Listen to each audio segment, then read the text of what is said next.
Hi everyone, so today we'll be preserving passion fruit, my favourite fruit of all time. This harvest was given to me by my great friend whose vines were overflowing with fruit. I have planted 2 vines in spring, but they're too young to set fruit just yet. Being in Tasmania, I've tried growing passion fruit a few times unsuccessfully, so I'm trying again in a warmer area of the garden. I've planted the black passion fruit as the Nellie Kelly I've tried suckered very badly, and 7 years later I'm still dealing with the rootstock. So I'm washing this fruit today because Beck gave me a great idea of using the skins for jam or syrup, so I'm looking forward to finding a recipe for that.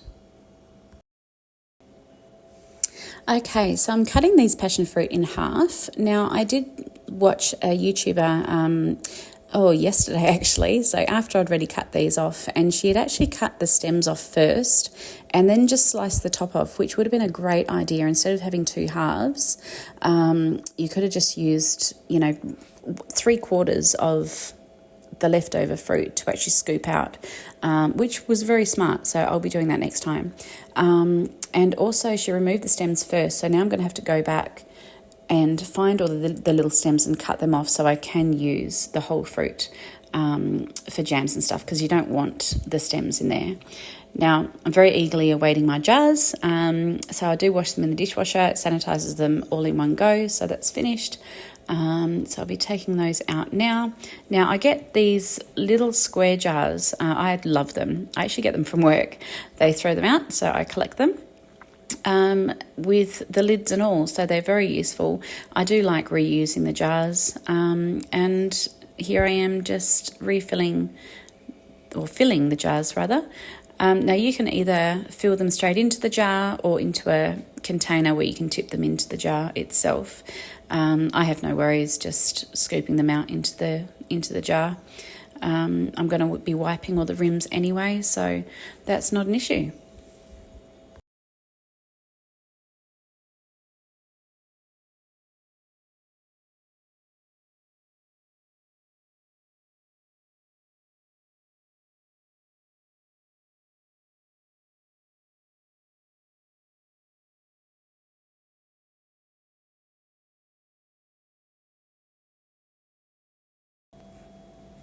I managed to fill 11 of these little jars, and inside the jar there's roughly 10 to 12 passion fruit each. So I've filled them to about 1 centimetre from the top.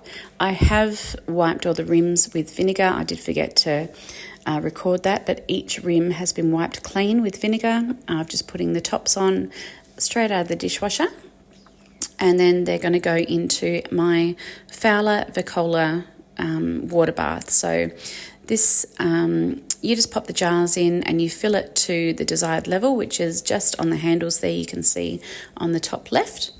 You fill that up, you plug it in, and you leave it for an hour, and that's basically it. Then it's all done. Does heat the jars up to, I believe, 92 degrees.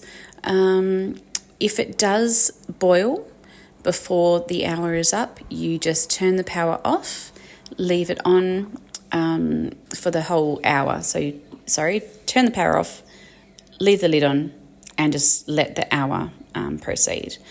And then you can take the jars out. Now, mine did start to bubble, as you can see there, and I just burnt my hand because it was really hot. So don't do that.